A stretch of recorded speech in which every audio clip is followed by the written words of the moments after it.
Good morning, everyone, and welcome back to another weekend workshop. It's so great to have you now that we are into the fall. My name is Carrie Ramsey, and I'm the project manager for the Weekend Project, which is led by Queen's University, as many of you know. But if it's your first time to a weekend workshop, then it is an honor and a privilege to have you joining us here today.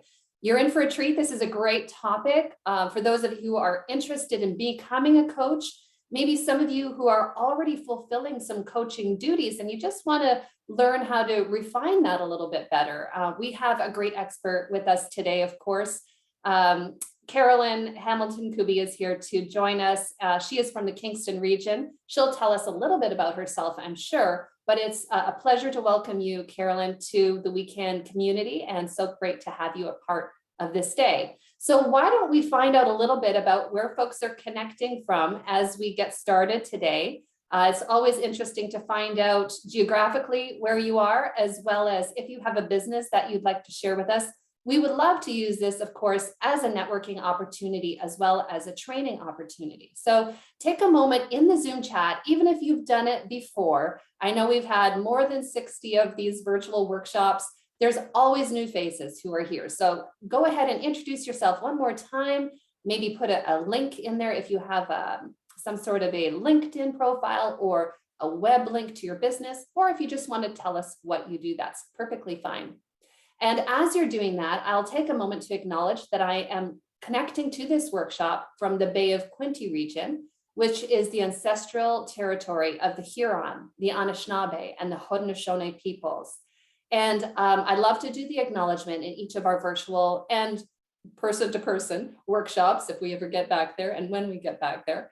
But as you know, I like to sort of put my own little spin on it. And so the one thing I want to mention today is that just in the last couple of weeks, we've actually featured 3 Indigenous-owned women businesses on our social media. So I hope that you'll check them out, because these women are celebrating and they are really, I would say, fulfilling the cultural and heritage of their area, of their peoples. And it's so exciting to see what women are doing to express, you know, the principles and the philosophies of their particular, whether it's a territory or, you know, the area that they're in. So check them out. It's the 3 that we featured recently are Fireweed Learning.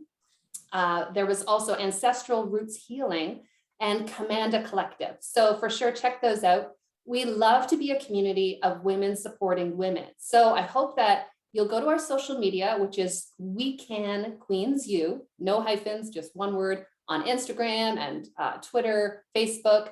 And you can read their stories, but you can also, I hope, follow them. You can let other people know about them, because that's what this community is all about, women supporting women. And speaking of women supporting women, we're grateful to have Carolyn here today, who's going to help us up level in our coaching, teach us a little bit more about what coaching is all about. So Carolyn, without further ado, I would love to pass you the virtual microphone today to get into this topic that we're so curious about, and take it away. The floor is yours. Thanks so much, Carrie. It is really a pleasure to be here. Thank you for the invitation. And as well, as an Indigenous woman of Algonquin and Mohawk ancestry, thank you for the land acknowledgement. I'm in the same region, just in Kingston, Ontario. And thank you all for taking time out of your schedules to be here. And you're really showing already interest in becoming a coach. My hope is that you'll walk away, hopefully, with maybe some more ideas around what coaching is and if it might be for you or not. In terms of the flow for the next 85 minutes or so, I'm going to start off with a brief intro of myself, my background. I just think that's important when anybody's presenting, kind of sharing the background relevant to the presentation.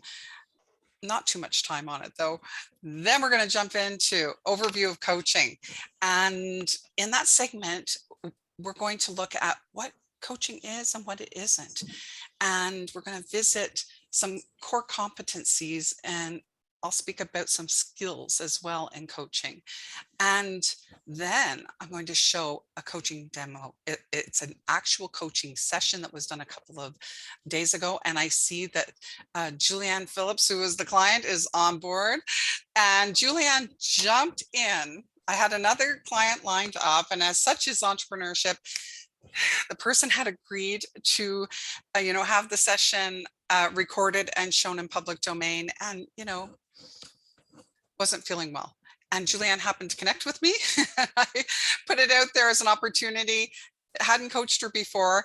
I have been a facilitator in training that she attended, and I was her mentor coach, but it was the first time ever coaching. So you'll have a chance to see what coaching is. It's one thing to, have words on a slide and share about it. And it's another thing to bring them to life in an actual session.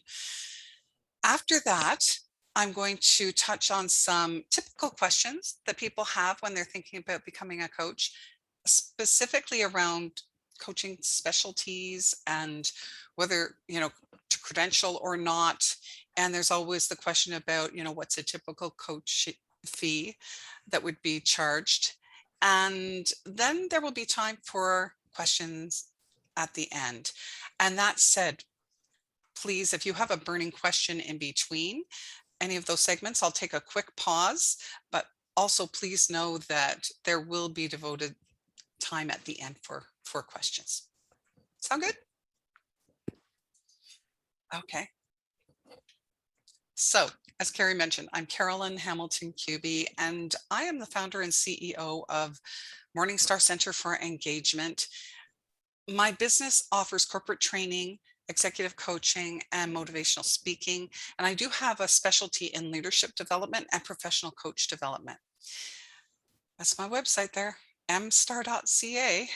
And you'll notice under my name, I have two credentials, PCC and CEC.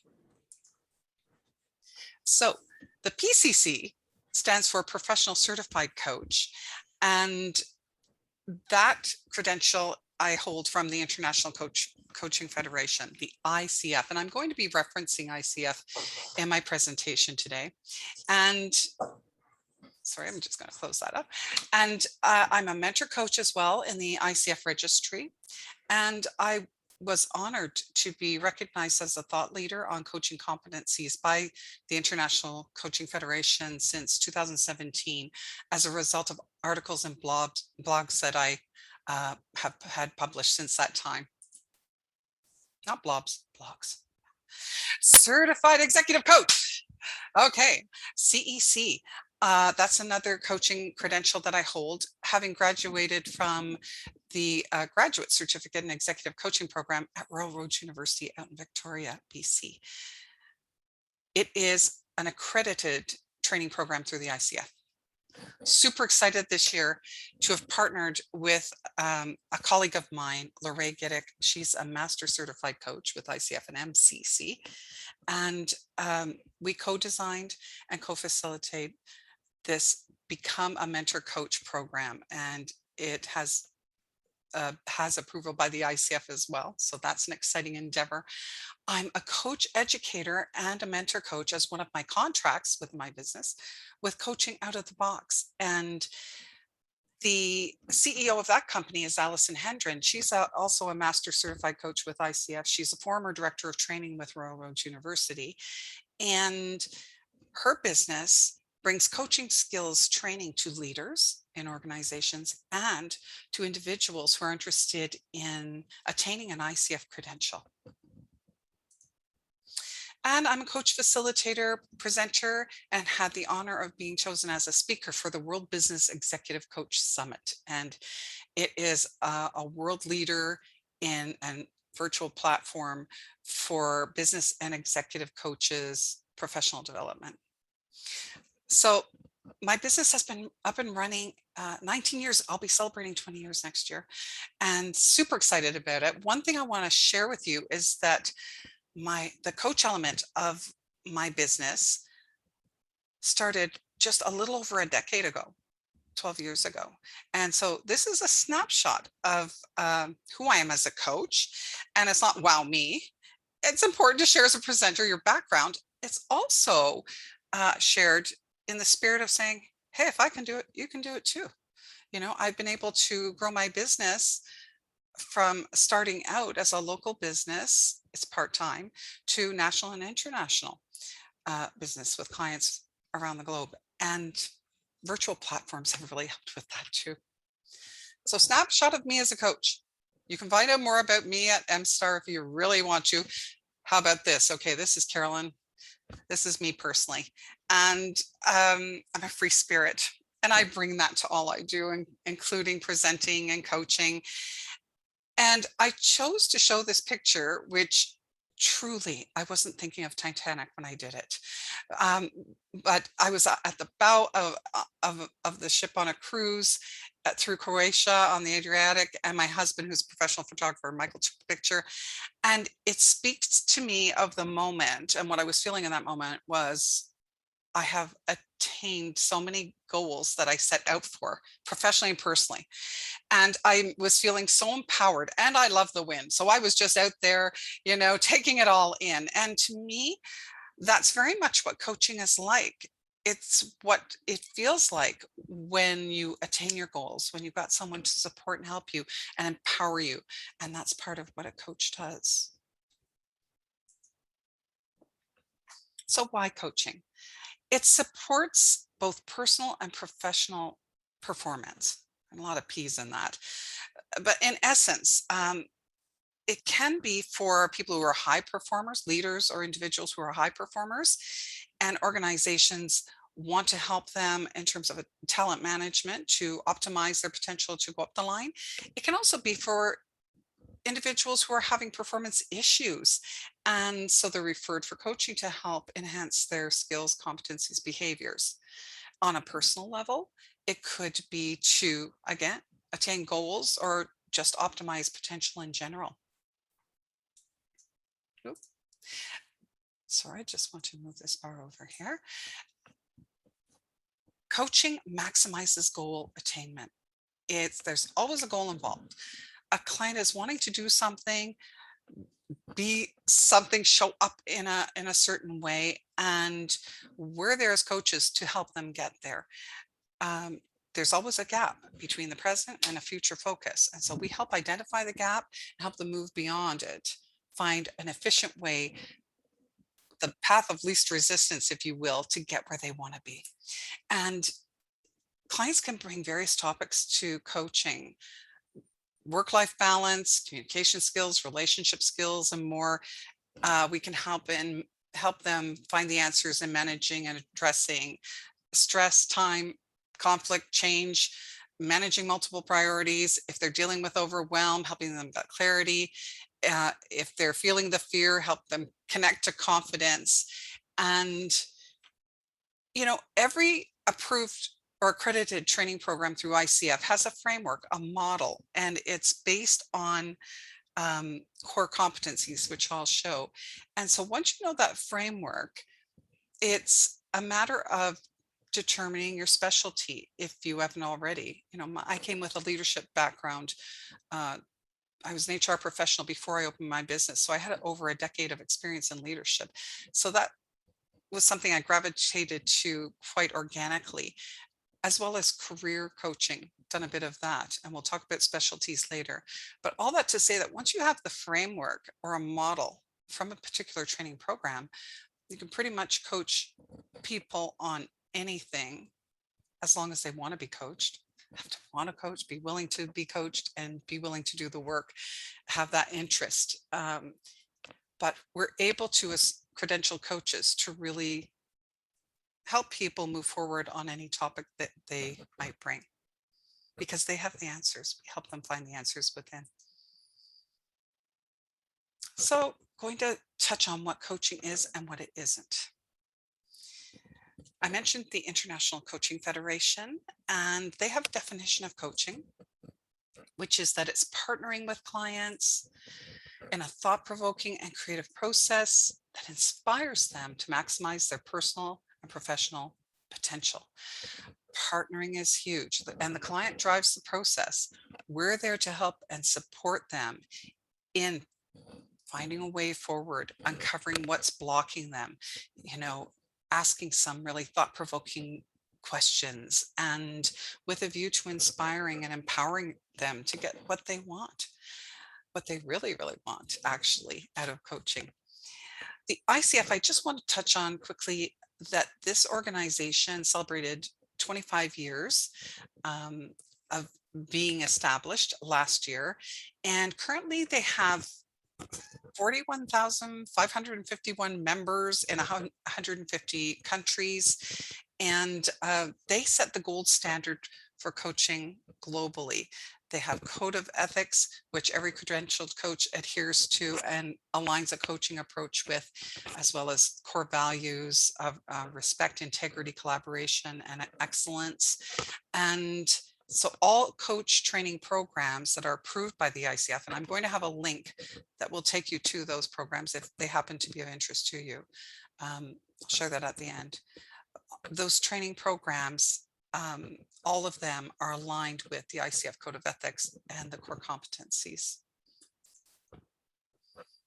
So these are the competencies that flow from that Code of Ethics and the core values.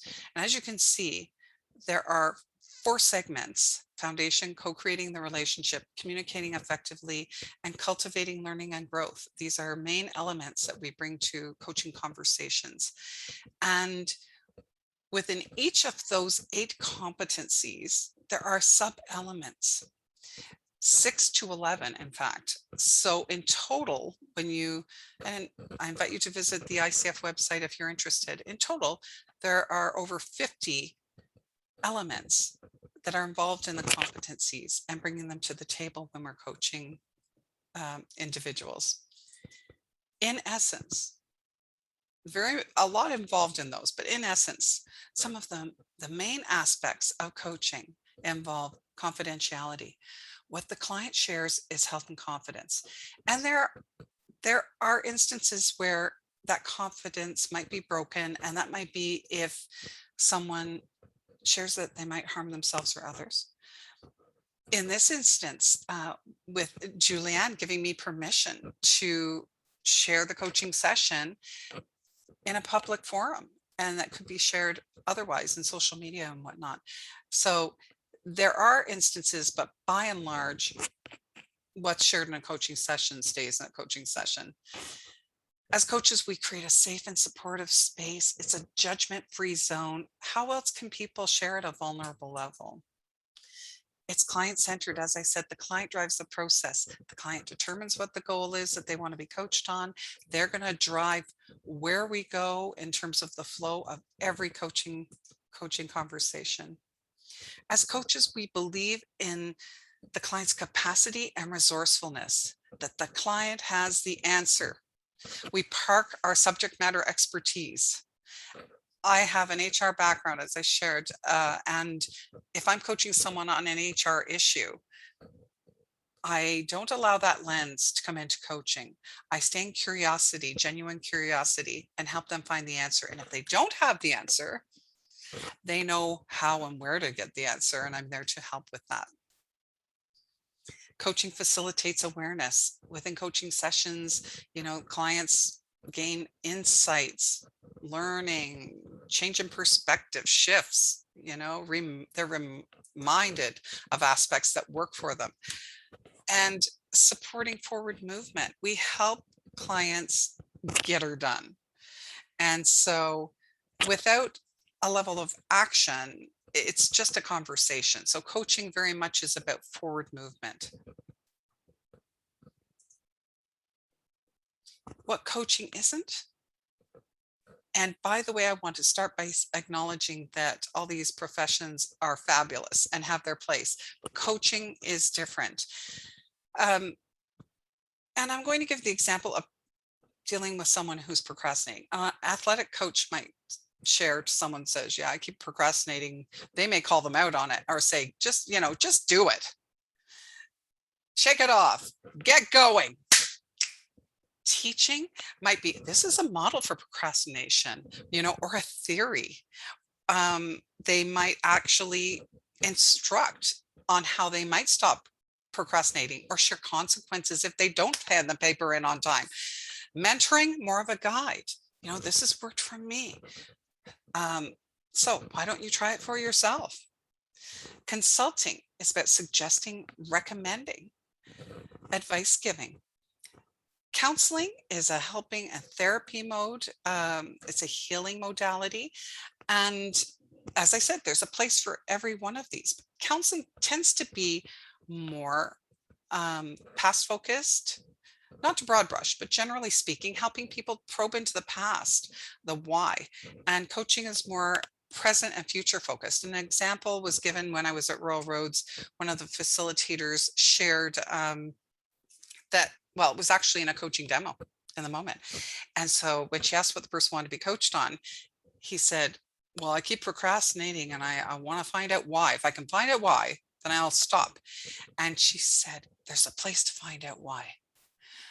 And to go to the past and discover, what's around that. That's more counseling. I'm not qualified for that. And however, if you're saying, I'm procrastinating and I want to stop, I'm your girl. And that really illustrates the difference between coaching and these. It's really not advice giving at all. We help the client find the answer, and there's a gap between where they are, where they want to be, and we help them bridge that gap, uncover what might be holding them back. The core coaching skill is listening, and various skills surface up from listening. There is, paraphrasing, summarizing, all reflecting back, and mirroring is another one. And it also, when we're listening at depth, mindfully, actively, it informs what questions we ask. It's very responsive.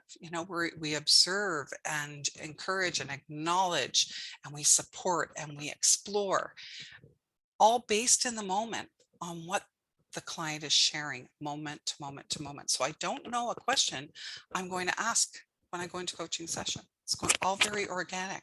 It can be scary because you're not, we're responding in the moment to where the client is, but that's how we help them find the answer. I'm going to pause there and ask, are there any questions at this point?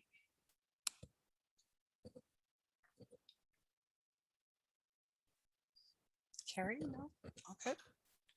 If you have a question, you can put it into the Zoom chat, really at any point, but if does anybody have one they want to pop in there and we can respond? There haven't been any so far, Carolyn, so maybe we can keep going, and then now that if we see any that come, oh, there is a question from Chantel, Yes. and then one from Jenny, so here we go. Is a Okay. coaching certificate required to be a coach? Great question. Oh, I'm going to address that. Can we park that? Would you mind? That is something I'm Sure. planning to cover toward the end. Great Question. And great question. And Jenny says, do you have a question that you use to start your coaching sessions? Oh, great question again. And you're going to see one in the demo. And I must share that it's really so organic that sometimes it's just not a packed question. It might be just, what would you like to be coached on today? What's top of mind? What should we focus on today? So it's just getting really clear. The bottom line is getting really clear on what the client wants, because the client drives the process. Thanks for those questions. Another question, do you provide a work plan when you are, I guess, working with the client? No, the client comes up with their work plan. They totally drive that process. Great questions. And these are typical questions, as we cover what coaching is. And so we're going to zoom on, and the coaching demo is coming right up. And I want to just speak a little bit more to listening. When we are coaching an individual, they're not rowing the boat alone. We're there to support them, but we're not at the front, we're in the back. They're determining where they want to go. They're telling us where they want to go, and we're there to help propel them forward quicker and more efficiently, in total support. And that said, oftentimes what the client brings to a coaching as a topic, more times than not, there's something even deeper under the water that can be holding them back, or that could really move them forward, and they're not aware of it, and we can help them become aware of it and get curious around how to overcome and move beyond whatever is lurking below that waterline. Okay, so we're going to move on to the demo, and my invitation to you is to observe what skills are coming forward as I'm coaching along the way. What competencies are you noticing? Okay. It's a 35-minute coaching session. Typically coaching, in my experience, is typically 20 minutes to an hour. This is a little bit midway, and we'll have a little bit of time afterward for some quick little discussion around it.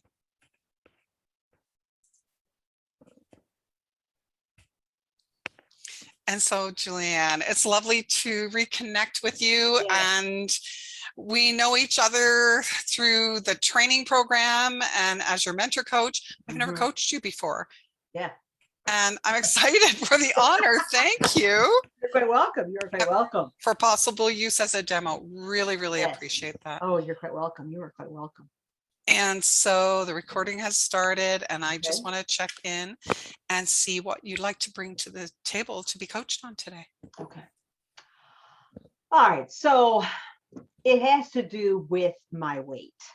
I just cannot believe how I have, gained pounds, about 10, 12 or whatever. And I know what it's about. It's bad habits. Eating enough. I've never done that. I think it's because of the, pandemic, home a lot, watching the news and get those graham crackers. Never done that. It's like when you finish the meal, that's it. All right. Okay, breakfast, kitchen, we'll see you in the morning. But I get hungry at night. I'm like, well, what's one little cookie or what's one graham cracker? But Dad has added, and I'm ready to go on this trip, and I had to, get some new clothes, which is okay because I like buying new clothes. But I said, dang, just don't feel, and my energy level is just like, don't have that. Get up and go, even with coffee or espresso. So, yes. So, helping you around this issue of some pandemic pounds. Yes. That have come on as they have. Can I just share and put out there, there's a term, pandemic pounds, for a reason, and so I understand and get that even personally. And what I'm hearing though is that it's a challenge for you energy wise. Yes. And can you tell me a bit more about that? Sure. So, I used to be a trainer. I used to be, going up and down the steps. I used to walk, and I just kind of been in a blue funk. Just haven't wanted to do much. Finish dinner and rather like, doing a little laundry, going up the steps, just get my phone here and let's just kind of look at Facebook and, what's happening. I become like a news junkie too, like what's going out there. And I would watch the news at 6:30 to 7, and then I would, be busy during the evening, washing clothes, either sewing, or something like that. But it's been, last year I was riding my bike. I have not taken my bike out once. It's just like, it's just drudgery. I'll forget it. I don't do it. So it's this blue cloud funk that I just can't shake. And I hear it and I see it, as you're expressing. Yeah. And blue cloud funk. Yes, right. Okay. How do you define that blue cloud funk? It's a little sad, depressing. Okay. I've had did quite a year if I look back in January, and had a little, I shouldn't say a little, kind of a hiccup with my sister. It was not very good around Christmas. Then it was a very dear friend passed away in April. I mean, she was, let's go out and dancing. She'd be the eater. Let's do this. I mean, I look at all the fun restaurants we used to go around, and that caught me off guard. I knew she was sick in February, but I didn't know how badly until, I got the call. Then my husband's aunt passed away, and she was like 97. And then I've been dealing with, it's amazing. I'm trying to look at all the stuff now. And my dear mother-in-law passed away last year. And I'm helping my husband go through some of her items, the clothes, the dishes. And it's a labor of love. I mean, I look at a coffee plate, I look at a china cup. Well, I can't give that to Goodwill. I remember when she was sipping the coffee, or she was the mixer, she was making the banana zucchini bread, was just, and a key lime cake, oh, to die for. So that has been weary, and the house is just like piles of pictures and dishes and clothes, and we're having this charitable organization pick up things on Thursday. So wow, when I start to look into the landscape, plus the coaching, I'm trying to do that. Let's do that for fun. Wow, it's been quite a year for me. Quite a year. It's very heavy. I'm thinking if I put a backpack, you put a backpack on and you put stuff on, and it's very heavy for me to move. And I'm wondering, boy, I haven't felt like, woo, let's get up, take a walk. Woo, let's don't feel like it. Don't feel like it. Oh no. Yeah. Don't feel like it at all. No. Yeah. It's a lot of loss. It is. Yeah. Wow, that is a wonderful word. The loss. I can't get it back. I can't see Cheryl. I can't see my mother. I can't see Andrew. I cannot. I mean, it's pictures, but that's a wonderful word. Just the loss. So the gravity issue of loss is a lot. And you were saying, it's interesting that you said the gravity issue, because you said the weight that you're feeling. And I just want to say, I'm sorry for all that loss that you've gone through. That's a lot. And even, the relationship issue with your sister, my sense is there are lost elements around that. Yeah, it's a lot. Yes. And so in our time today, what's really going to be most helpful for you to address to move forward? I think what would be very helpful is for me to have a line in the sand in the calendar, if you will. I know it's not going to be like this all the time. I know. Husband's very neat. I'm very neat. The holidays are coming up. I want to put up the pumpkins and the the Thanksgiving stuff.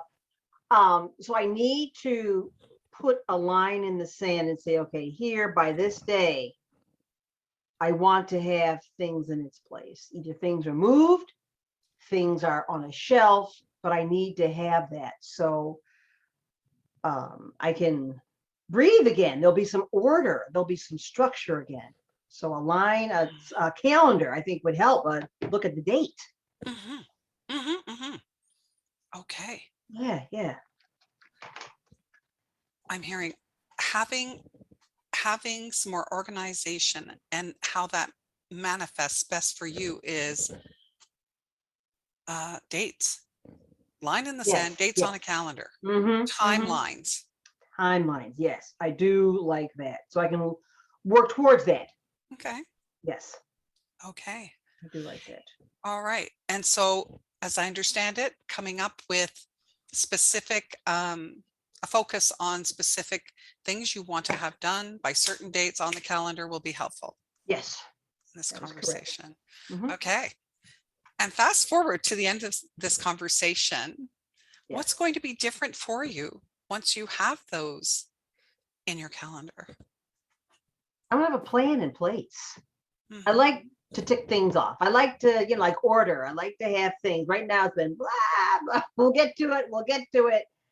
But if I had, I was back in the corporate world and I had, a job, a meeting, things to tick off. So I think that is the fast forward, Carolyn, is to have dates and also some activities around key dates, Okay. milestones, if you will.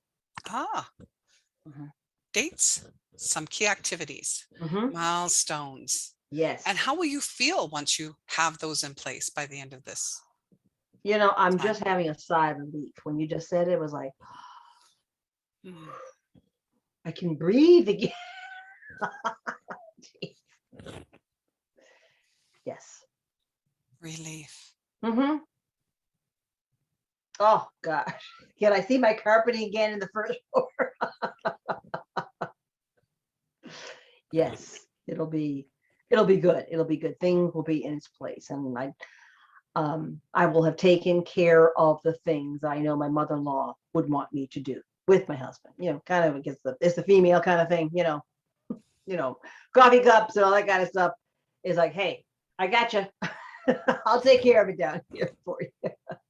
What I'm hearing is honoring of her memory.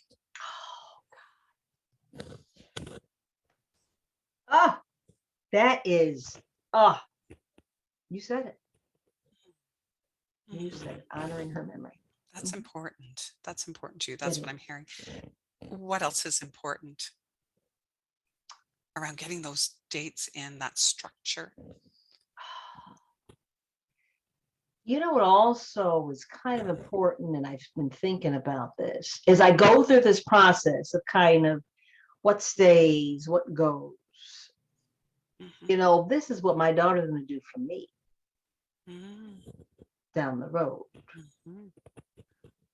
So I think about, once I take care of this, I probably need, not maybe for this call, maybe for another call, is what do I need to do for Julianne to start making that easy for my daughter or my husband? I don't know, but I'm thinking, maybe because the wife or the woman lives longer, I don't know, but I'd like for that to start getting some ideas down so it won't be difficult for her. Yeah. So, yeah. Yes. And so the importance is honoring of your mother-in-law's memory, and as well, I'm hearing honoring of your daughter, your husband, whoever, if life is such that, they are in this position. It may not be. However, exactly. I'm hearing that you get the impact of it. Yes. Right. Okay. All right. And is it just checking in, because you'd mentioned several different losses that you were dealing with, and just want to check in that it is around what's going to be most helpful is really around the aspect of getting things in the calendar to get done, including around your mother-in-law's the items. Yes, that is correct. Yes. Yeah. Because it is, there's piles right now, and they're neat piles.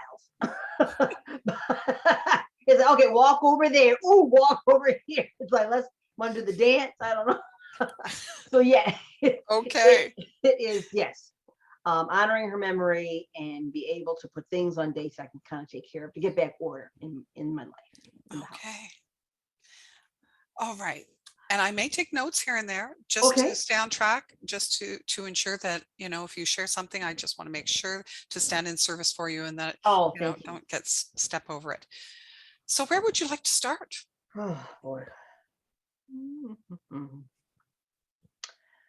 So as I look at the calendar here, and I'm thinking I'd like to, before the holidays kind of kick in, I'm saying before, yet, November the 1st, that's a Monday. And I would like to have her pictures put in albums. Lots. We just found out of the box before the call. But it's fun. I mean, oh, look at this. So by November the 1st, I'm going to write this down too. November the 1st, that's a Monday. So I have that weekend, is to, the photos I think are very critical right now. It's a fun activity. It's a nice memorying, honoring her. So as the photos is November 1st by that time. What else do I want to get done? Oh, boy. Is our dining room table. Mhm. So that may be another day, but the dining room table is, I can't keep everything. I need to decide what stays and what goes. Okay. So it's the dining room table, and then I think it's there's one more room in the den, and that would be probably all the cooking items that she had. You know, the bake pans, the cake pans, the muffin pans, the recipes, which I'm having. Oh, such really. I look at the date and her handwriting. So yeah. So those are, I guess, the three big things. This is the photos, Mhm. the dining room table with Mhm. it's just a lot of fun stuff, and also the den, the cooking things. That so I need to get those three areas cleared out, have a space, so I can put more stuff out for the holidays. Yes, that would be very helpful. Mhm. Yeah. Okay. So what's your sense around the timeline? Is it a different timeline for each, or is it still the one timeline? Um, I think that is the big goal. The one there may be, if I kind of look back and like go to from like November the 1st and go to Mhm. October, Mhm. there may be a couple of milestones that I want to have. Yeah, so maybe the week of October the 18th would be the dining room, Mhm. and the week of the 25th would be the den. And then the photos, I know that's going to take. My husband's working on that though, but I'm helping him as well. That would be, so November 1st would be everything. Yeah. How's that feel? Oh, I can see it. You I can can see feel it. I can just sense it's going to be. It's not going to be all this way all the time, Julian. It's gonna get done. It'll get done. Mhm. Mhm. This Yeah. is temporary. Yes. And I heard your heard your excitement when you visualized it being done Oh, at that God. timeline. Yes. And I just heard a sigh of relief. Or sigh, was it relief? I just heard a sigh. What was that? It was, and you have a great way of capturing keywords. Temporary. You know, it is temporary. This transition, moving her stuff from her condo into our house, it's temporary. Mhm.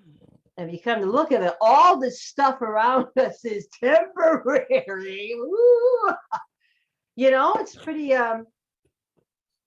we have these things to help us enjoy our lives Mhm.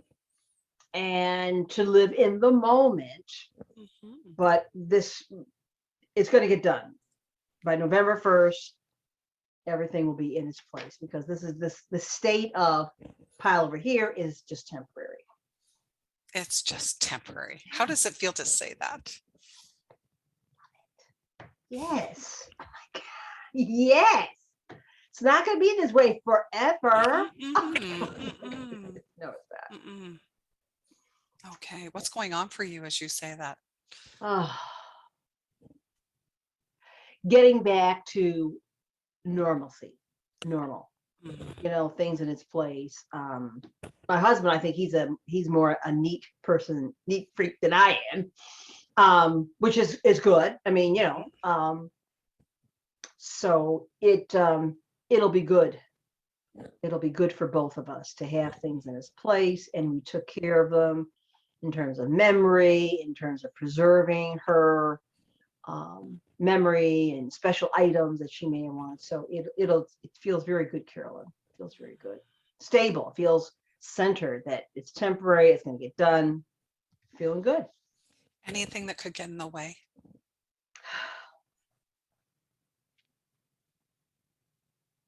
Mm. No, I don't think so because we are both in the house a lot. Mhm. You know, we've got plenty of time. Like my husband said, we don't have to get it done like tomorrow, Mhm. but I do want it to, it's been like this way for like 2 weeks. So it hasn't been that bad, but I know that, we both want to get this done. He said, man, look at this room. But it's going to get done. It's going to get done. Mhm. Do you Yeah. have the resources, any supports needed beyond what you have? I think the key thing I say is the photos, and I keep on finding empty photo albums that she had, or I had, or we had. I said, "What about this?" He said, "That's a great one. I'll put the wedding pictures in that." Mhm. So it's making sure we have enough photo albums, and making sure that I clear out some of my stuff that I no longer want in terms of cooking or recipes. Take that stuff out that I haven't used or used in a recipe for years and put her things there. I think it has so much more meaning to me than something I bought, 10 years ago at some kind of shop. So the ones that is a connection. That's a really key word that I like, is connection to the past. And I'd rather have a connection to her.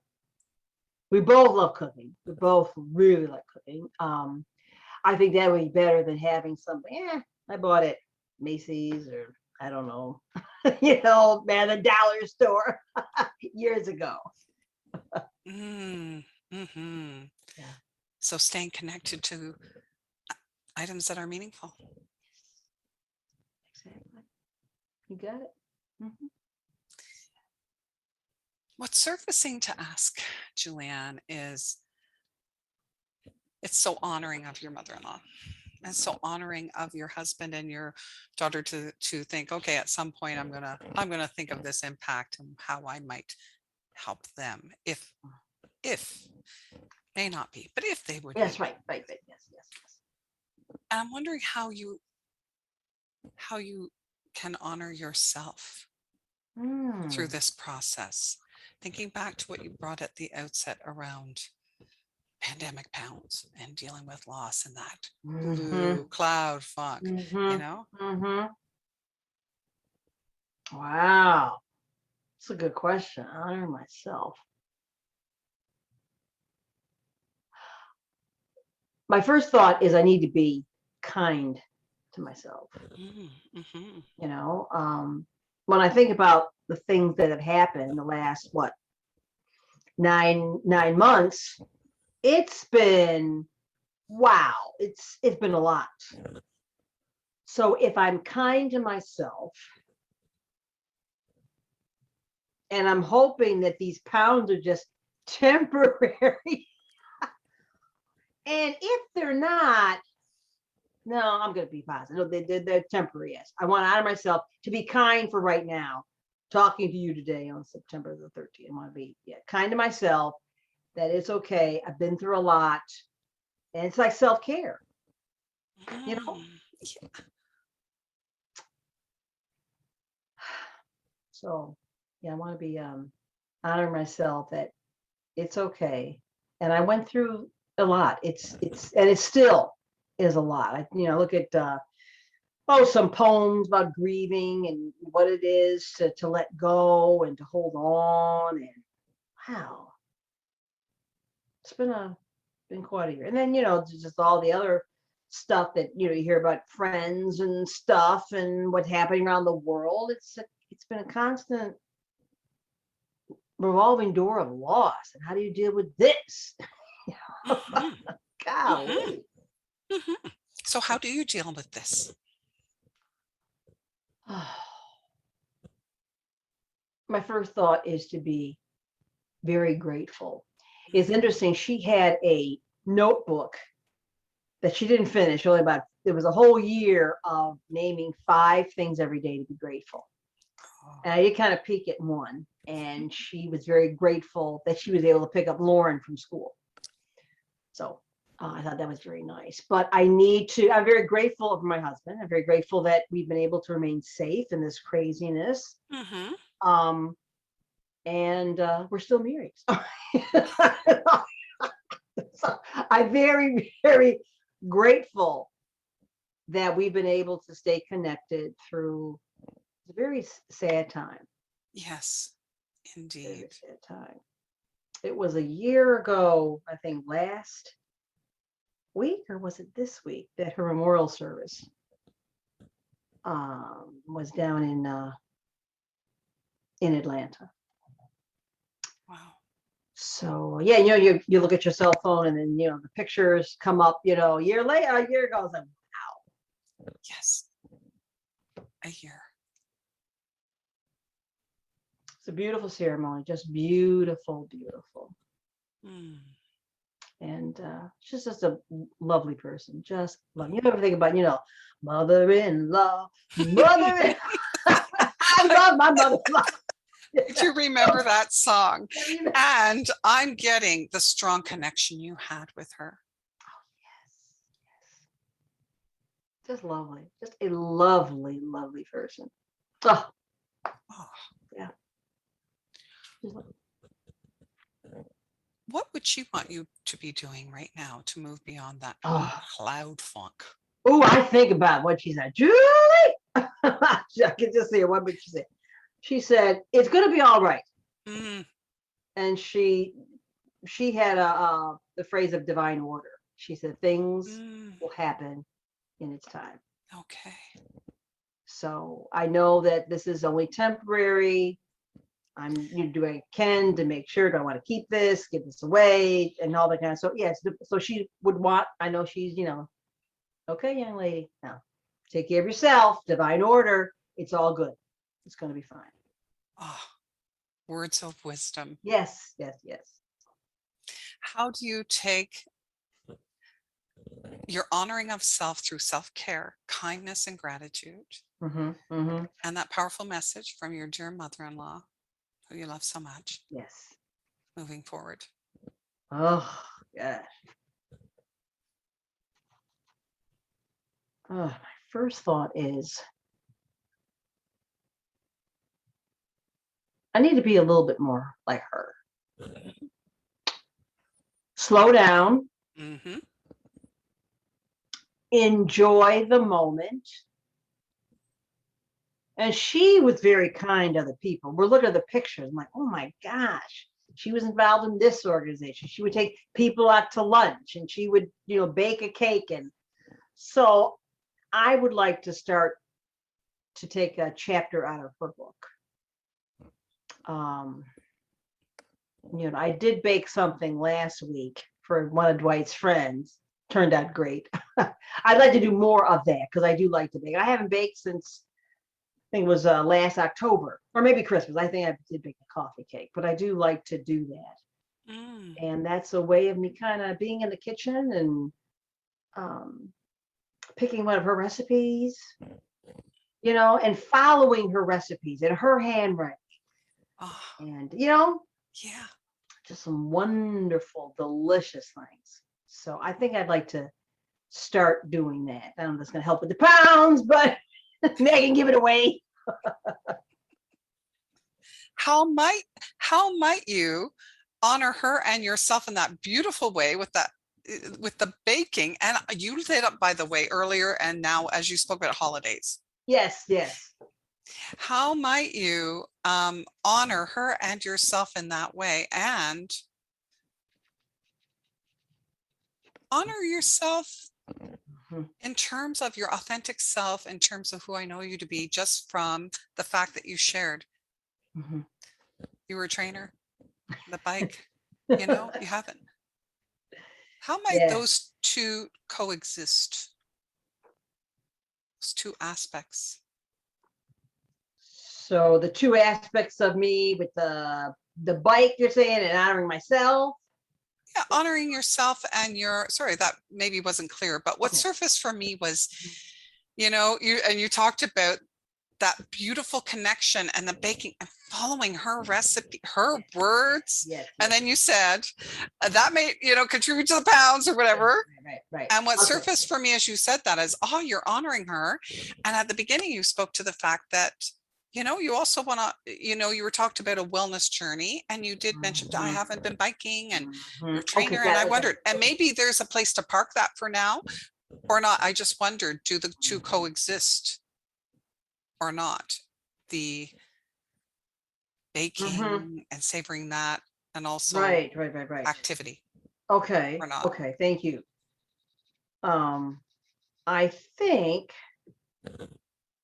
it's interesting. Just before I came on the call, I happened to find a picture of her dining room. I think she made like 8 cakes one time for Christmas, and she gave those away. So I'm thinking now, wouldn't it be nice, because she was such a giving person. You want this? You want this? That I could do the same thing. It would be a connection from her to other people to give the cakes away. I don't have to eat the whole thing, maybe do cupcakes, what have you. And then I can even walk to my neighbors and give the cake. So that would be a little exercise. I could do that as well. But yeah, that would be connecting her, baking, because she's very giving, and giving it to our neighbors or some of Dwight's friends. I heard some integration of the honoring of her and some activity, even the walking it over. Right, exactly. That's what I could definitely do. Yeah, one of Dwight's friends says, "Hey, when is your wife gonna make some more of that coffee?" It's coming. Okay. How are you feeling about that plan? Oh, that sounds very, very nice, very sweet, very, very doable. Okay. Honoring her and being in the kitchen, and yeah, feels very, very good, very peaceful, Carolyn. Very Peaceful. Okay. And so when we started, you were looking to be coached on, getting a line in the sand, getting that calendar, kind of some structure. Right. Yeah. And said that you were feeling weight, like backpack, and you would feel relief. Where are you at with those? I'm thinking on a scale from less than 1 to 10, I'm thinking like a 9. I'm feeling 9 right now. I mean, it is just, even me sitting in this chair, I feel lighter because it's not as heavy. It's doable. I see the light at the end of the tunnel. I see this November 1st. I turn my calendar. It's a Monday. I'm looking at the sun shining right here. And it's gonna happen. The sunlight is right there on the date, November 1. So November 1. And where's that blue cloud funk? it's kind of bye-bye. It's gone. It's gone. It's amazing that the sun really has come out. I mean, if you could see, I don't know if you can see the sun back here. Whatever the sun is coming, that's her. I can. Well, maybe divine order. Ooh, don't get me started. Yes. The sun is shining in on you, Julianne. Isn't that amazing in this moment? How are you feeling? I'm ready to get her done. I'm ready to start. I hear it in your voice. I hear the commitment level, and it sounds like, is there anything that could get in your way of your plan? No. No. Anything you need beyond what you've got? No, it's all here. It's all here. Yes. And the husband, and it's good. And so I'm just wondering what you learned about yourself in this time together today. I learned that it helps to talk this over. Okay. That's why I think coaching is so good, so powerful. That I said, what am I going to talk to Carolyn today about? And this has been on my mind. So I learned about that. It's good to talk to a colleague, to a coach, to a very good friend, Carolyn. It's good to talk to someone and process it, and just you ask the good questions, and I maybe in drawing the things and some keywords. So it just really helps to talk it over, talk it out.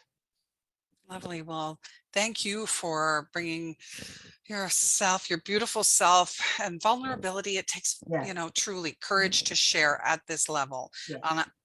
such a personal thing. And I just want to reiterate that thank you for offering for this to be a demo. If you happen to feel that it's too personal, I don't have to share it. That's completely No, up to you. no, I think this would be good. And if maybe someone else may be going through the same thing, you know, that I could help in some way, I'd be happy to help. Well, thank you. Thanks so much, Julianne. Oh, you're quite welcome. You're quite Have a welcome. great rest of your day. All right. Best of luck with everything. Yes, will do. All right.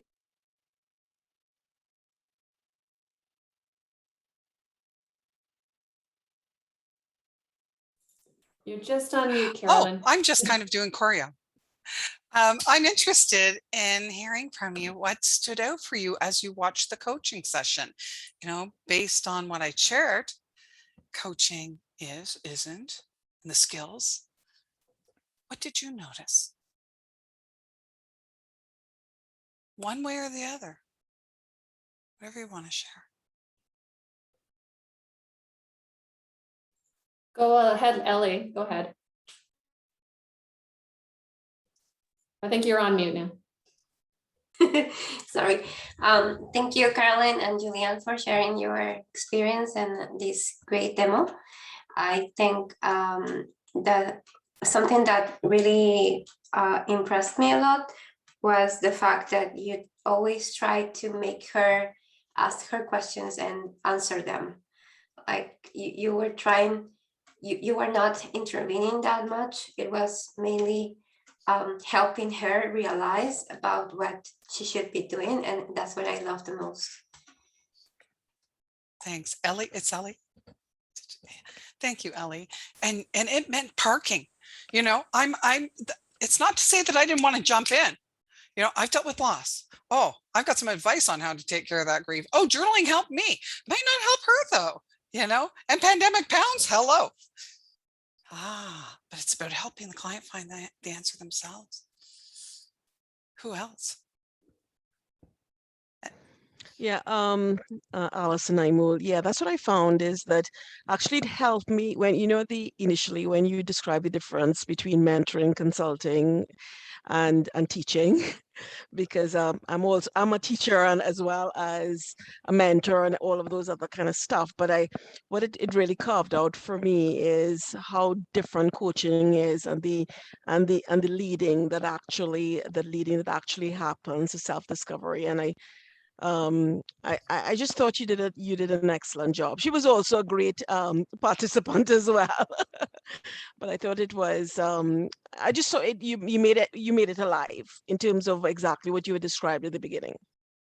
Thanks so much, Allison. And again, the helping professions, no matter what counseling, teaching, you know, consulting, all great and all a place for every one of those. And in my experience, though, having had a consulting background and vocational counseling, the coaching, helping a client find the answer within leads to more long-term sustainable change, in my experience.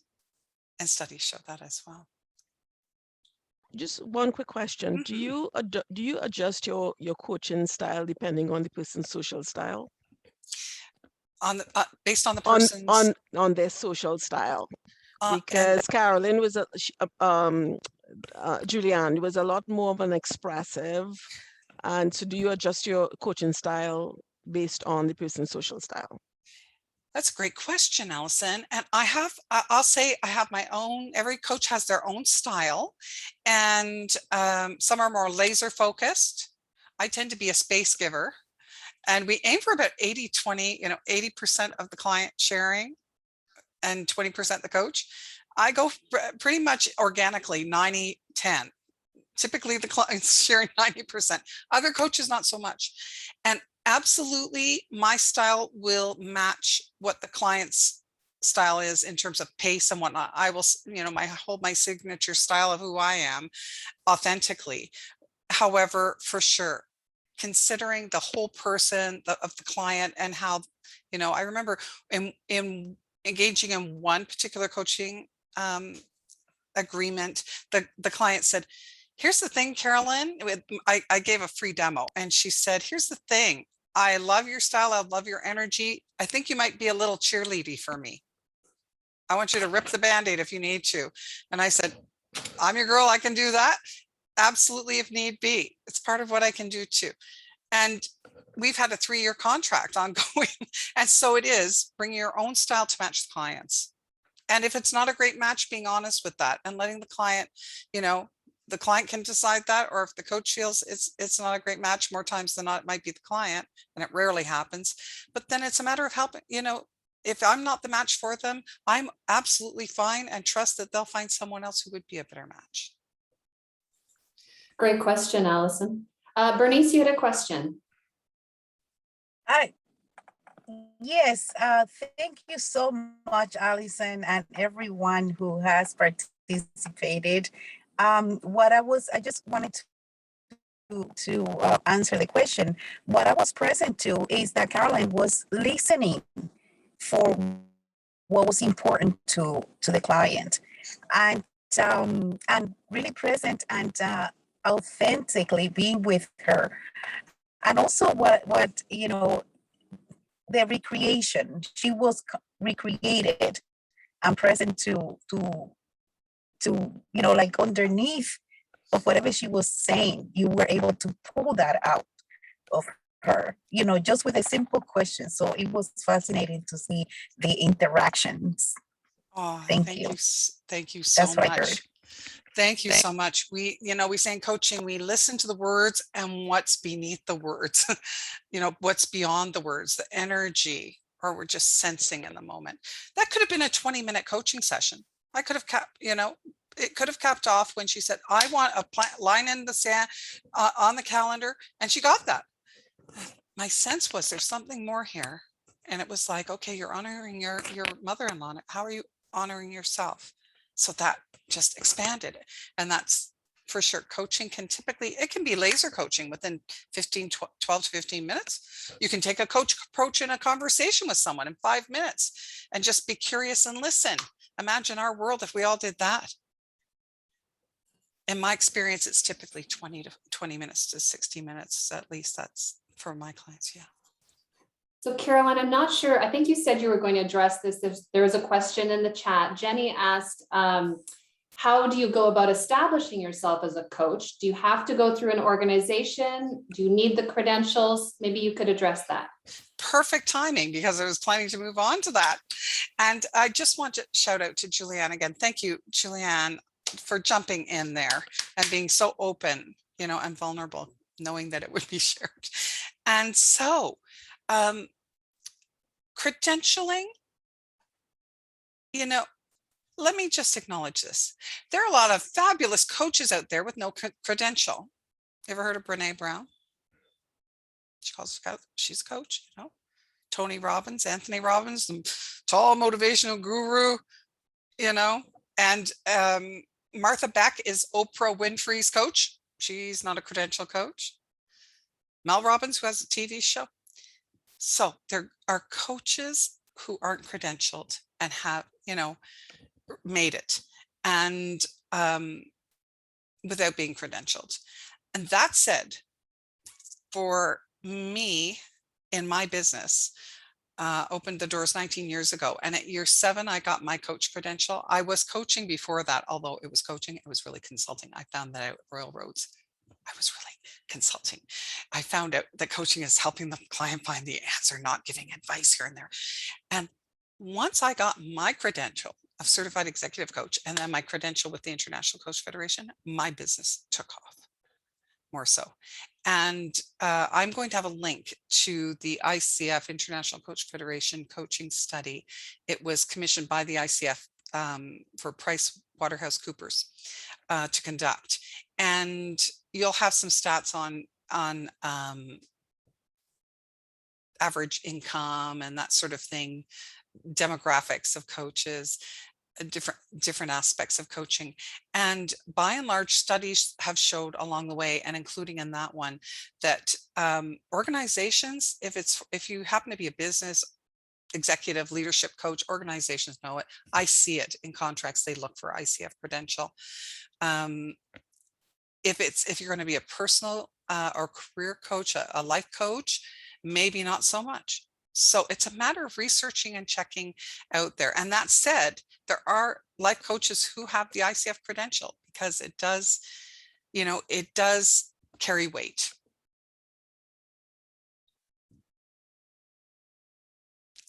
In terms of specialization, can I just maybe touch on that?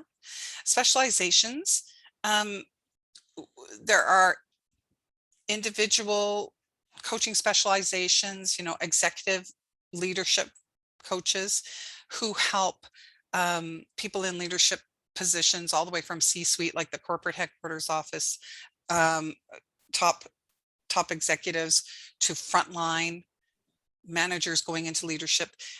Coaching can be about helping them optimize their potential moving forward and up the line, or for CEOs, the executives, high-level executives, that could be helping them with visions and whatnot for the organization. Oftentimes with executive and leaders, so life coaching comes into it, because they get comfortable with the coach, and they're bringing organizational issues, and then they start sharing more personal issues that they're dealing with. That's interesting. Business entrepreneur coaches are helping, typically in my experience, helping the business owner, the entrepreneur, optimize their business success. And it might be in marketing, HR management, all kinds of realms within it. Career coaches, exactly that, could be helping someone find a job, employment readiness, or finding a second career.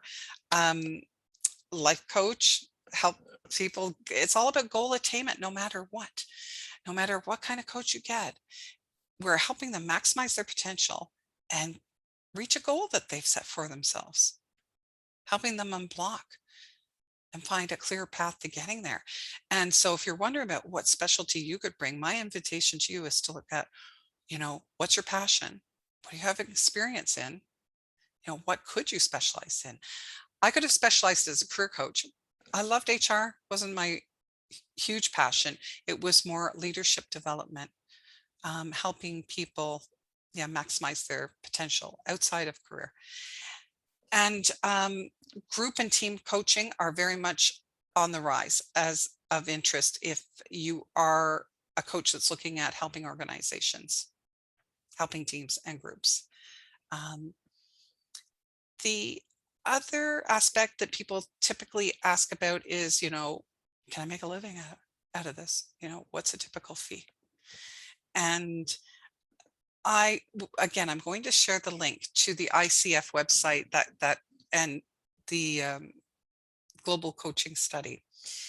And as of it was 2019 that they gathered the data, and the average revenue, average annual, I should say, salary of coaches globally was $47,000 US. And in North America, the average was about 62,500 US. In my experience, it depends on the type of coaching you're doing. And so just to give an example, let me pause that for a moment. And I'm going to invite you to research based on whatever kind of coaching specialty you want to go into, because there is a lot out there and it is all over the map. The coaching hourly rates or package rates, they vary, and it depends on the coach's experience, education. Do they have a credential or not? Are they in an urban center? Are their clients a global organization or a nonprofit? Or a person who's struggling because they're unemployed and wants career development, or a high-level executive who wants career development for a second career. So many factors go into setting a fee. However, I'll just share that within the past couple of months, I know of a credential coach who was engaging in career coaching and set her fee on the lower end at $80 an hour. And this is Canada. That's really low. And a life coach, it can be $50 an hour. It can go all the way up to, like, business coaches, maybe this is lower end, 150. Executive leadership coaches, 225. And then you can get coaches, in coaching, it could be, if on the higher end, $350, $500 an hour to $1,000 an hour or more. So it really is all over the map, and it depends on a lot of variables. And, you know, do they want the coach to be available on the weekends and outside of normal working hours? Is it distance coaching from different parts of the world? Is there unlimited email access if they need or not? So lots of different factors that build into it. My invitation to you is to research it based on the specialty you're looking at. And that said, I am going to include the link that will give you some data, generally speaking, on coaching and the different kinds of specialties and revenue. Oh, Carrie, you're muted, Carrie. Sorry about that. Tammy, you had your hand up as well. Did you want to go ahead? I have two questions. Yes. I noticed you had some really strong interviewing techniques. Were they taught to you by ICF, or are they innate to you to be able to interview using those specific techniques, specifically when what I'm hearing, like you really reinforce what you were hearing? Can you tell me more? That's a huge question that a lot of people don't ask, and repeating what they've heard by what I'm hearing. And then the third one was diving deeper and asking them to define. Those were three techniques that have been taught to me by actually FBI interview and interrogation specialists. So did ICF teach you that? And my second question is how to delineate between being a coach, a mentor, and a consultant and a teacher. It seems like it's a blurred line. Those are my questions. Thanks, Tammy. And I would say it's interesting that you mentioned interview techniques, because I'm a former HR professional. And so recruitment and selection was part of it. So I've interviewed thousands of people, like over a decade as an HR professional. And yet when I went into coaching, and that's why I thought, oh, I'm going to be a coach, you know? And so I was coaching, although I found out it was more consulting.